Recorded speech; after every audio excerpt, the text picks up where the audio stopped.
Everyone thought so too, till they saw those teeth. Still, I was willing to stick it out and was gonna drag his butt to the orthodontist till he met Clarice. Now I'm dragging his butt to divorce court. Weekday mornings at 8 on CW6. The Live 5 for 6 mobile app. Download it today. Now on News Channel 6, the Augusta Charter Review Committee under fire. Why the mayor is standing behind the group. As your news at 6 starts now. Live from Television Park, this is WJBF News Channel 6 at 6.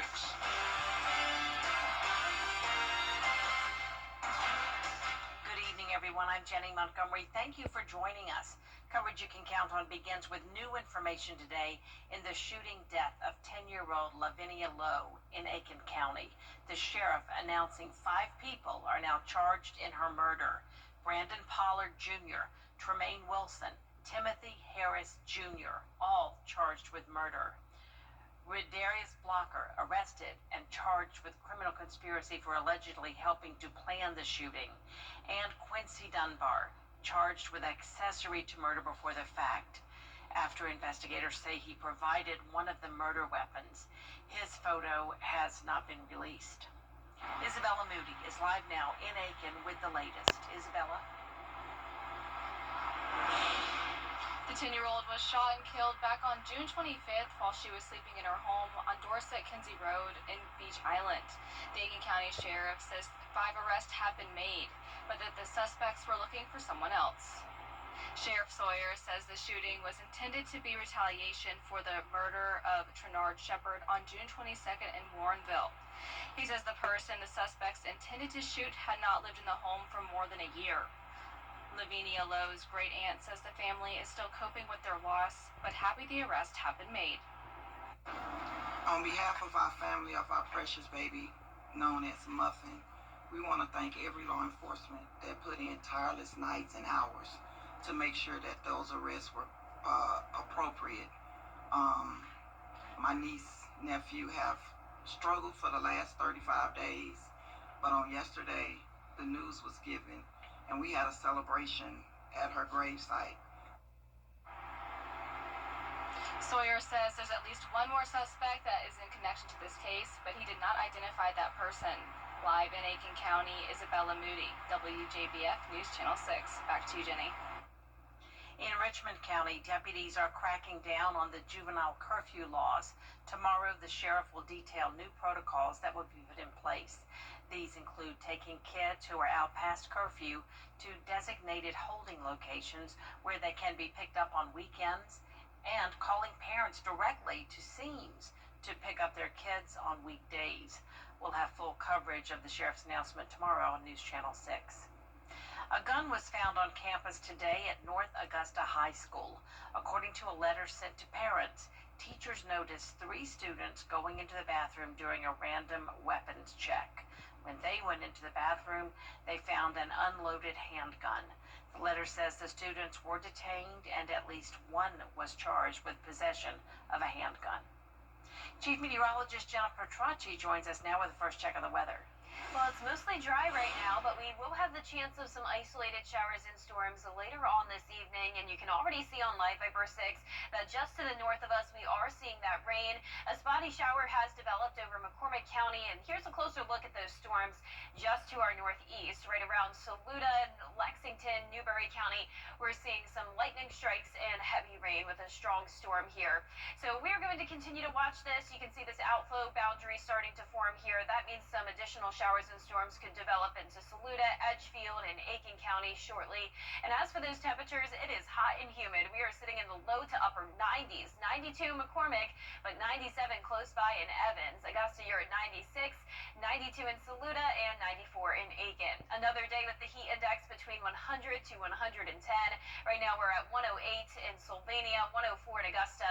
A little bit cooler now in Saluda with the clouds taking over. You can see a heat alert is in effect the rest of tonight. A heat advisory, that is, for pretty much the entire CSRA.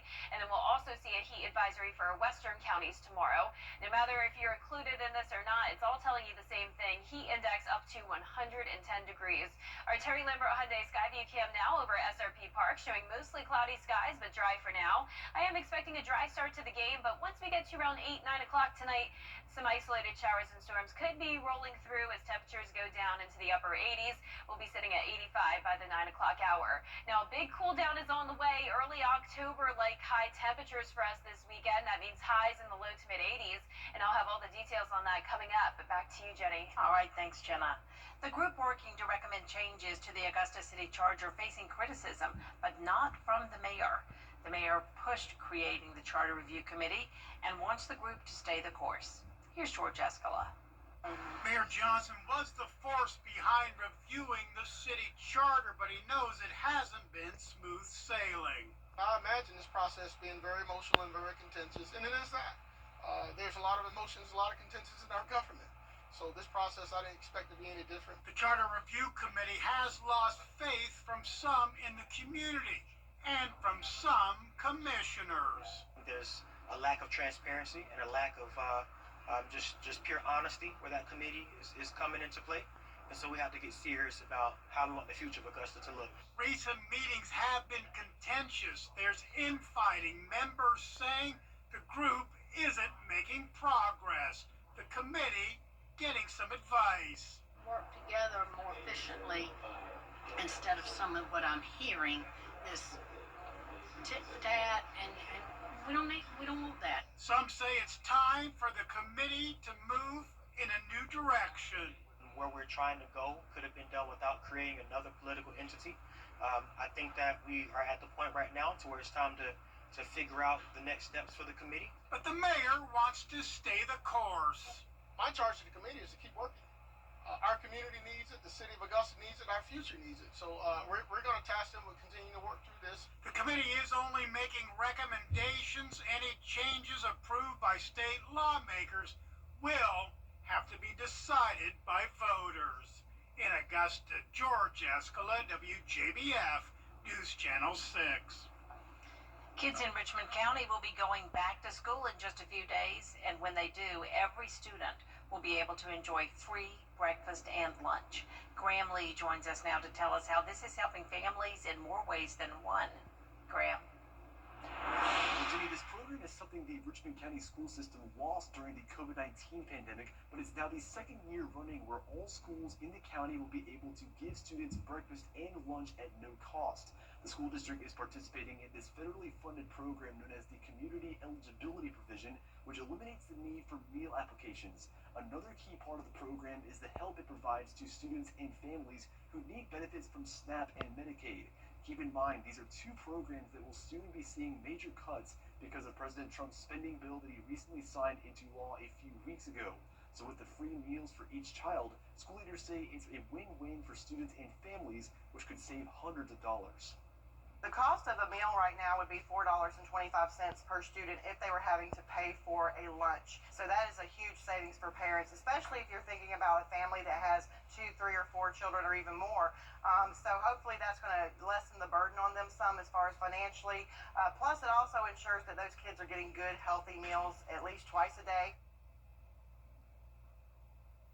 28,000 students will benefit from this. Elementary students will head back to the classroom next Monday, August 4th, and middle and high school students will go back the following day, August 5th. Jenny? Thank you. Golden Harvest Food Bank is providing annual recertification training this week for its hunger relief partners. With 300 partners across 24 counties, this event trains new organizations in proper practices and gives a review and updates to veteran partners. Topics include civil rights and supply chain and funding issues. With the expected increase in food insecurity because of budget and program cuts, Golden Harvest wants to be ready. It's a growing problem, and for me, it didn't just start with the budget cuts. I saw it about a year ago, that the clientele, again, was changing.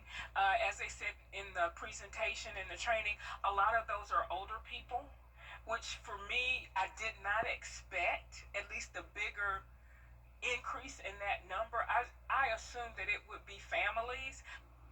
For information on how to become a partner, volunteer, or if you need assistance from the food bank, just check out this story at WJBF.com. Coming up, day 2 of testimony after a deadly plane crash on the Potomac earlier this year. We'll hear from a pilot who flies in that same airspace daily. Next. The information from these hearings to complete its final report on the crash. Its release is expected next year. For now in Washington, Raquel Martin, back to you. Chief Meteorologist Jenna Petracci has stepped back over to the desk. Well, we will see a few isolated storms tonight, but then higher rain chances on Friday and Saturday. Still hot tomorrow for that first day of August, but then a much cooler first weekend of August. I'll have a look at those temperatures right after this break. Years ago, I lost my father. Yes, in Washington, Georgia, your Kubota dealer. Kelly, where do your best mornings start? What do you think? The best morning starts with Kelly and Mark. You're like apple pie in America. Weekday mornings at 9 on News Channel 6.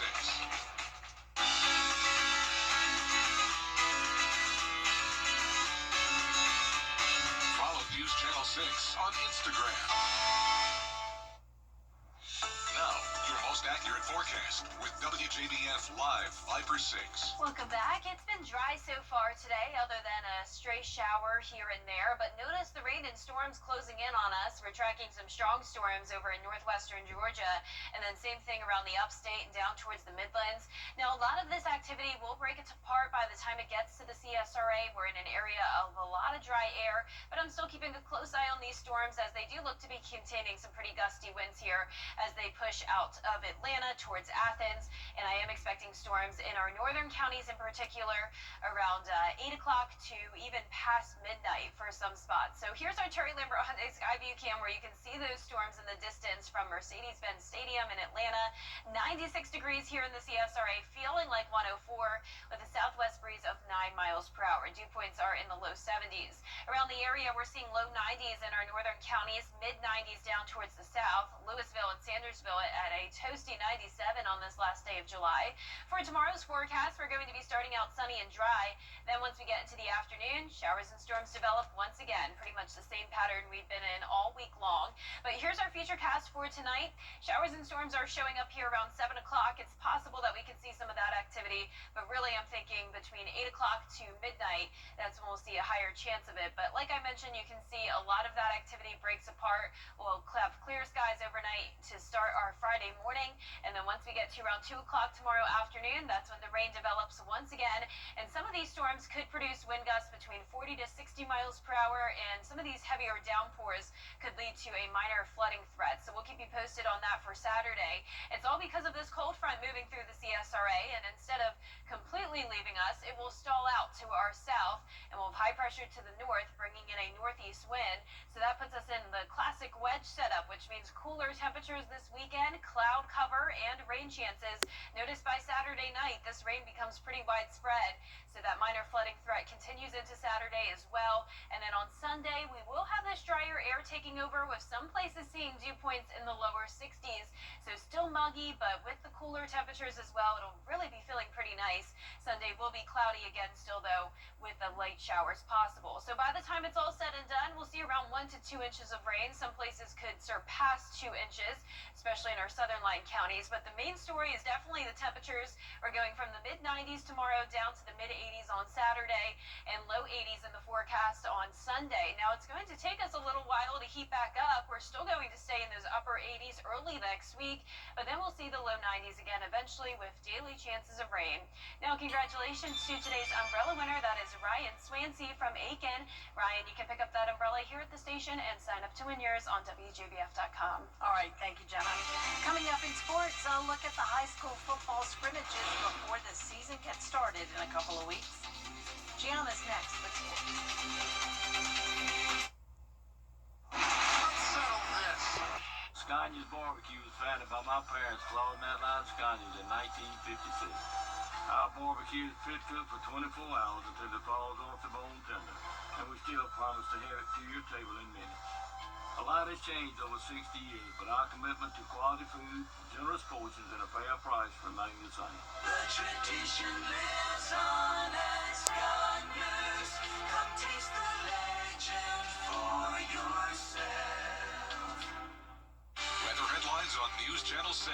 to you by Southpaw Roofing. The News Channel 6 mobile app is now even better. Download it today. Now, WJBF sports coverage you can count on. Well, Friday is the first day of August, which means it is the first month of football season and the action getting started early in the CSRA. The high school football season doesn't officially start for 2 more weeks, but the GHSA allows teams to get in as many as 2 preseason football scrimmages before things kick off for real on Friday, August 15th. Now, Thompson is one of those teams getting in on the scrimmage action on Friday. Coach Michael Youngblood's team will face Warren County at the Brickyard in Thompson tomorrow at 7:30 p.m. And now the Bulldogs are coming into the season highly touted, but Youngblood says there's still plenty left to discover about his 2025 team. Well, if there's any questions that you have with guys performing under the lights, you'll get a chance to evaluate it in 2 games. You do it in practice, but it's a little different when you put those jerseys on and those lights come out. You got people in the stands that are cheering and sometimes booing, depending on what's going on. Now again, Thompson and Warren County kicking off 7:30 p.m. tomorrow night. Next Friday, Thompson welcomes Hepzibah for another scrimmage before Evans comes to town to open the regular season on Friday, August 15th. Now, some other GHSA teams from the CSRA involved in scrimmages this Friday include Laney traveling to Lakeside, Richmond Academy at Evans, Westside at Greenbrier, and Harlem getting on the bus to go play at Statesboro. All kickoff times are at 7:30 p.m. The Augusta Jaguars golf teams are heading out west permanently, starting with the 2025-26 academic year. Now, both the Jaguars men's and women's golf teams set to join the West Coast Conference this upcoming year. The announcement was made by the league Thursday and mixed the Jaguars, the conference's 7th golf playing member school, joining teams like Pepperdine, Pacific, and Gonzaga, among others. Now, AU men's golf coach Stephen Payne says the shift is something both he and his golfers are excited about. Recruiting, it's going to be big. Playing in a conference with a lot of brand recognition, so it's going to help us on the road, because that's something we've kind of come up against in the past a little bit. And then just going into the postseason, your conference tournament is your first, tournament in postseason. Our national championship is also currently played on the West Coast. So going out there, a couple weeks before nationals and playing our conference championship out west is going to be good. And playing against some of the best teams in the country is going to be huge. Well, now over to college football. Preseason training camps already in session now. South Carolina players reported today. Meanwhile, the Georgia Bulldogs here and Clemson took the practice fields. They'll utilize this month-long preseason to gear up for the end of August, which means the start of the season here is just around the corner. Jenny, just about a month away. It really is. All right. Thank you so much, Jenna. We'll be right back. At Lionel Smith Limited. Hey, it's Anna Christina. In Georgia and South Carolina, storms, hail, and wind aren't just a nuisance. They're a powerful and costly threat to your roof. Every year, storms in the southeast cause millions of dollars in damages. Your roof is your home's first line of defense, but even the best roofs can weaken over time, cracking, drying out, and losing their ability to stand up to extreme weather. That's where Renew It 17 comes in from Roof Savers. Our patent-pending Renew It 17 doesn't just coat your roof, it preserves and protects it for an amazing 17 years. Renew It 17 penetrates deep into your shingles, shielding it from the summer sun, sealing in micro cracks, and extending the life of your roof by 17 years. It makes your roof more hail impact resistant by locking in those little granules on your shingles that you find in your gutters, giving your roof a fighting chance against our area's summer storms. Think of it as armor for your roof at a fraction of the cost of replacement. One application, just one treatment, and the only 17-year transferable warranty that includes the first of its kind 10-year warranty on mold and algae. No other company comes close. So call right now for a free roof inspection to see if your roof qualifies. And with your purchase, receive this Remington solar fan for your roof that will keep your attic cooler during the summer, which means a cooler home for you. America's #1 choice for roof preservation is Roof Savers. Save your roof, save your money. You can't always choose the weather, but you can choose your weather app. Go with the most accurate and most trusted, the Live 536 mobile app. Download it today. For the best and unique men's sport. All right, 10-day forecast is showing another hot day tomorrow with a high of 96, then dropping by 10 to 15 degrees this weekend. Mostly cloudy with a high chance of rain on Saturday. Light showers still expected on Sunday, and then we'll keep those rain chances into next week as we still have below average temperatures. We are checking out the top 3 most popular emojis. According to Emojipedia, fire is the 3rd most popular emoji we use. Coming in at number 2 is the loudly crying face. And the most beloved of all emojis goes to the classic red heart. Our producers say the dying rose is their favorite, used to indicate sadness or heartbreak. I love all 3 of those. I never use the dying rose. I don't know the dying rose. I'm going to have to grab my phone and look it up. Yeah, I've never that is used a sad it. one. Yeah. But I love those 3, especially the fire. I'd say the red heart is a classic. I definitely use that a good bit. The crying one, I don't know. I use Not the too crying much. one as laughing. Yeah, my girls do that too. I love Laughing that. so hard they're Yep. crying. That's how they use it. Well, everyone, that is our report for now. News Channel 6 continues at 7 o'clock right after World News Tonight. And then we will see you again for News Channel 6 at 11. Have a great evening.